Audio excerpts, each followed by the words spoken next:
The morning air in Millbrook Park was fresh and quiet. A soft breeze moved through the trees, making their leaves rustle gently. Joggers passed by with earbuds in, each lost in their own thoughts. Cyclists zipped past, their wheels whispering against the path. It was just another calm morning in the park. Please like and subscribe to my channel for more contents like this.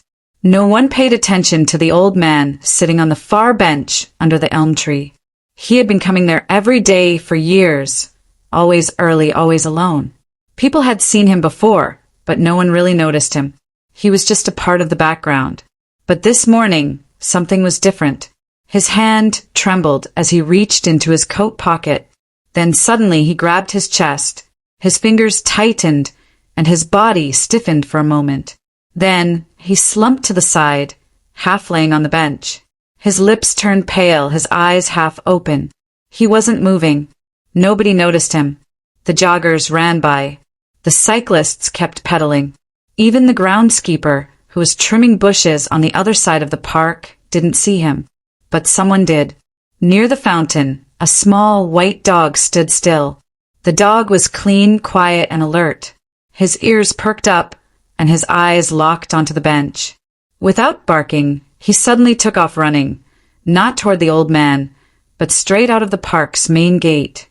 He ran with purpose, dodging a couple walking in, his tail flicking behind him. People barely noticed him. Just another loose dog in the city. But Rusty had a mission, and he knew where to go. Across the street from the park was a cozy cafe named the Early Bean. It had just opened for the morning rush. Inside, the smell of coffee filled the air. A few early customers sat by the windows, sipping drinks and checking their phones. Behind the counter, a young woman named Lara was placing fresh muffins in the display case. She wore an apron with her name pinned to it and had her curly hair pulled back in a bun. She was just wiping her hands when the front door flew open. Bang! Everyone turned. A white dog burst inside, panting heavily, eyes bright and fixed on the room. "Whoa!" Lara shouted, stepping back. The dog barked once, then twice. Loud and sharp. The room went quiet. "Whose dog is this?" someone muttered, looking around. The dog didn't beg for food. It didn't sniff around. Instead, it walked quickly to Lara and gently tugged at the hem of her apron. She pulled back instinctively. "What in the world?" she said, confused. The dog barked again and pulled toward the door. Customers began to whisper. Some laughed nervously, others frowned. But Lara didn't move. Something in the dog's eyes made her pause. It wasn't wild or playful. It looked urgent, serious, desperate. She turned to her manager behind the counter. "I'll be right back," she said, pulling off her gloves. Her manager raised an eyebrow, but nodded. Lara followed the dog out of the cafe and into the cool morning air. As soon as Lara stepped outside, the dog took off, glancing back every few steps to make sure she was still following. "Hey, slow down," she called, jogging after him. He darted across the street safely and headed back into Millbrook Park. Lara's sneakers slapped against the pavement. She ignored the curious looks from pedestrians. Inside the park, the dog ran ahead, weaving through trees and around puddles. Lara followed closely, dodging low branches and splashing through the damp grass. Her breathing grew heavier. She had no idea why she was doing this, but something told her it was important. She rounded a corner and froze. There, under a large elm tree, an elderly man was slumped on a bench, not moving. Her heart jumped. "Oh no," she whispered. Lara rushed to the bench, dropping to her knees beside the old man. "Sir? Sir, can you hear me?" she said, gently shaking his shoulder. There was no response. His hand hung off the edge of the bench, cold to the touch. She placed her fingers on his wrist and gasped. His pulse was weak, barely there. Panic threatened to rise in her chest, but she forced herself to stay calm. She fumbled for her phone, hands trembling. Come on," she muttered, unlocking it. She dialed emergency services and tried to keep her voice steady. There's a man, he's collapsed on a bench in Millbrook Park under the big elm tree near the fountain. Please hurry. The dog stood nearby, quiet and watchful. He didn't bark again. He didn't run off. He just sat there, tail curled around his paws, eyes fixed on the man. A few joggers finally stopped, noticing the scene. One offered Lara a bottle of water, while another called out to the approaching ambulance. Within minutes, sirens wailed in the distance. Paramedics in bright uniforms arrived and rushed to the bench with their equipment. What happened here? One asked, kneeling next to the man. Lara stepped back to give them room. I found him like this, she said. Actually, the dog found him. He ran into the cafe and brought me here. The medic glanced at the dog, surprised. The paramedics moved quickly. One checked the man's pulse while the other opened a kit and began preparing oxygen. Looks like a stroke, one of them said. We need to move fast. They gently lifted the old man onto a stretcher. He was breathing, but barely. You said the dog brought you? The younger medic asked again, staring at Rusty. Lara nodded. Yeah, he wouldn't stop barking. He pulled me out the door like he knew. The medic shook his head slowly. Well, if he hadn't, this man might not have made it. Lara turned to the dog again, her heart heavy. You saved his life, she whispered. The stretcher rolled away toward the ambulance. The man's face looked softer now, less strained. Lara followed behind for a moment, unsure what to do next. But when she glanced down, she noticed the dog wasn't staying by her side. He was walking beside the stretcher, tail low, head slightly bowed, as if he belonged with the man. Wait, Lara called to one of the paramedics. Can the dog come with him? The older medic looked at her, then at the dog. Is he the patient's? Lara hesitated. I think maybe. I'm not sure, but the way he's acting, the medic sighed and nodded. All right, let's see what happens at the hospital. At Millbrook General Hospital, the emergency team moved quickly. The old man was wheeled straight into a room, doctors and nurses working together to stabilize him. Lara waited outside, sitting on a bench near the hallway. The dog sat beside her, quiet again but alert. His ears perked up at every sound. Time passed slowly. Finally, a nurse stepped out and walked over to her. He's stable for now, she said. Still unconscious, but he's breathing on his own. Are you family? Lara shook her head. No, I just found him. Well, the dog did. The nurse smiled gently and looked down at the dog. Then, I guess you both saved him. The hallway was quiet except for the soft beeping from monitors behind the closed hospital door. Lara sat with her hands folded in her lap, unsure whether she should stay. The dog, still without a name, remained at her feet, not moving much, just waiting. A few nurses walked by and smiled at them. One even offered the dog a bowl of water, which he gratefully drank. Time crawled. Lara checked her phone, then looked toward the door again. Just then it opened slowly. A doctor stepped out, removing his gloves. He was middle-aged, kind-eyed and calm. He's going to be okay, he said. It was a stroke, but it looks like you caught it early. Whoever made that call saved his life. Lara felt her shoulders drop in relief. Can I see him? She asked quietly. The doctor nodded. He's still groggy. He may not recognize much, but he's stable. Lara stood, but the dog had already gotten up, moving ahead of her down the hallway. Wait, she whispered, don't run in. But he didn't run. He just padded gently forward, stopping at the entrance to the hospital room. Through the doorway, Lara saw the old man lying on a hospital bed, pale but awake. His eyes moved slowly, scanning the room. When they landed on the dog, they stopped. His mouth parted slightly, then trembled. Rusty, he whispered. Lara blinked in shock. He knew the dog's name. Rusty's ears perked up at the sound of his name. He took slow steps forward and placed his head gently on the man's chest. The old man's hand, still shaky, rose and rested on the dog's back. His fingers curled into Rusty's fur. Tears rolled down his cheeks. I thought I'd lost you, he said hoarsely.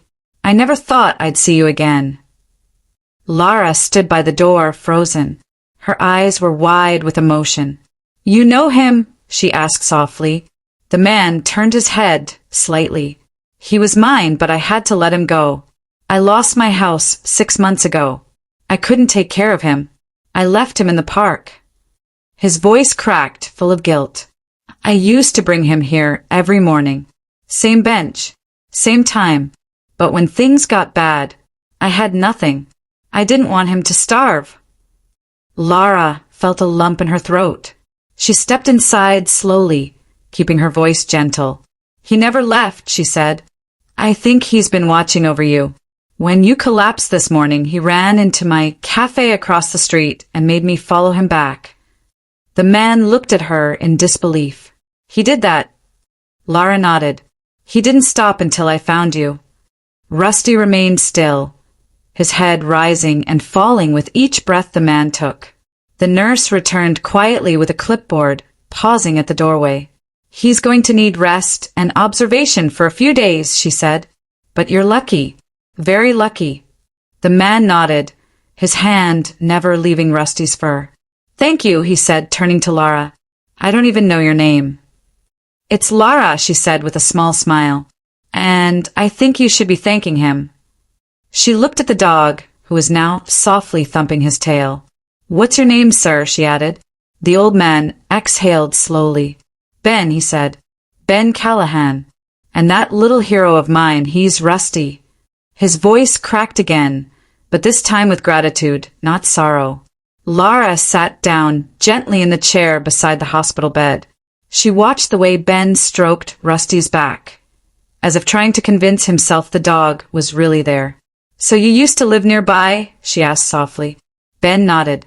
I lived just a few blocks away for most of my life. My wife passed years ago. Rusty was my only companion after that. We walked every day, rain or shine. Same park, same bench. He knew the routine better than I did. His eyes grew distant. Then everything changed. Bills piled up. I lost my job. Eventually I couldn't pay rent. Lara listened without interrupting. I didn't want to take him to a shelter, Ben continued. I thought maybe if I left him in the park, someone kind would find him. I left food. I left a note in his collar. But one day he disappeared. I thought he was gone for good. Lara glanced at Rusty, who was now curled up on the edge of the bed like he belonged there. He must have stayed in the park, she murmured. He remembered. Ben shook his head, amazed. He found me. After all these months, he found me. The room was silent except for the steady beeping of the heart monitor. Then Ben whispered, he never gave up on me. That afternoon, the hospital staff allowed Rusty to stay a little longer.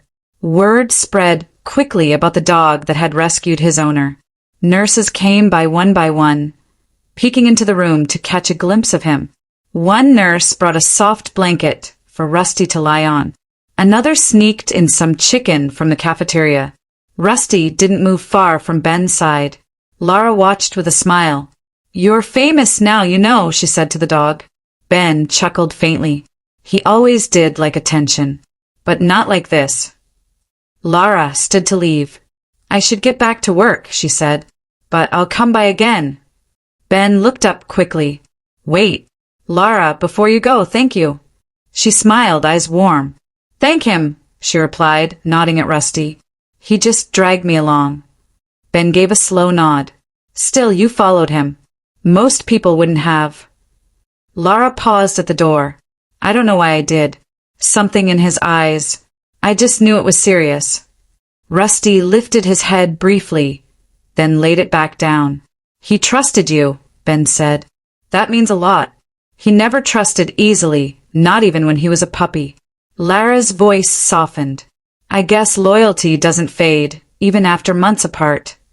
And then she slipped out the door. Outside the hospital room, Lara stood for a moment, her eyes still glistening. The hallway bustled with activity. Phones ringing, nurses moving swiftly, doors opening and closing. But she didn't move right away. She looked back at the door one last time. Inside, Rusty had returned to his spot beside Ben, tail gently wagging, eyes closed in peaceful contentment. That image stayed with her. Something about it touched a part of her she hadn't felt in a long time. Loyalty, connection, a kind of silent promise that some bonds don't break. As she made her way out of the hospital, Lara knew one thing for sure.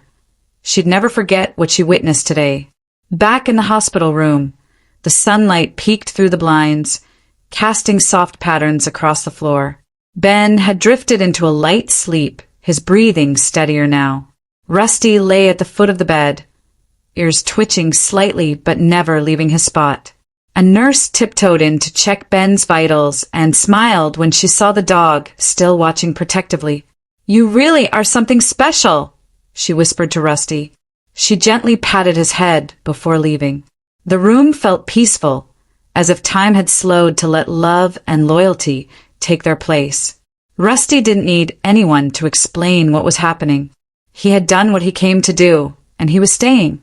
The next morning, local news reporters gathered at the park bench where Ben had collapsed. Word of the dog's heroic act had spread quickly. Miracle Dog Rescue's owner was already trending online. Some reporters stood near the elm tree, interviewing witnesses. Others filmed short segments for the evening broadcast. A few customers from Lara's cafe gave statements. "I saw the dog run in, barking like he had something urgent to say," one man explained. "It was like he knew exactly what he was doing." Back at the cafe, Lara wiped counters and answered questions from curious guests. She smiled every time someone asked, "Is it true?" A few days later, Ben was strong enough to be discharged. The hospital arranged for a temporary housing program, and a local animal shelter offered to help with Rusty's care if needed. But Ben was firm. "We stay together," he said. "No more leaving him behind." Lara met them at the entrance. She handed Ben a small gift, a collar tag shaped like a heart, engraved with Rusty's name. "Just in case," she said with a wink. Ben's hands shook slightly as he clipped it on. "Thank you, Lara, for everything." She nodded, tears in her eyes. "Take care of each other." Rusty barked once as if in agreement. As the sun began to set, Ben and Rusty walked back to the park, the same path, the same bench. But this time they were side by side again. Ben paused, placing a gentle hand on Rusty's head. "This place almost took me," he whispered. "But you brought me back." Rusty looked up at him, tail swaying gently.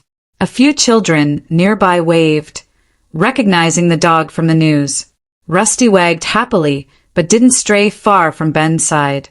The breeze picked up, rustling the elm tree's branches. Ben sat down on the bench and sighed deeply. He wasn't alone anymore. He never really had been. From that day forward, Ben and Rusty became a familiar sight in Millbrook Park. Every morning, rain or shine, they sat beneath the elm tree, together. People often stopped to greet them. Some brought treats. Others just offered a smile. But no one ever passed without noticing them again. For Lara, life continued at the cafe, but she often glanced out toward the park, always searching for the white blur near the fountain. She knew the story by heart now, but it never stopped feeling like a miracle, because some love doesn't end, some bonds don't break, and sometimes, even after everything falls apart, loyalty finds its way home. Like and subscribe to my channel for more contents like this, and let us know where you are watching from under the comment section.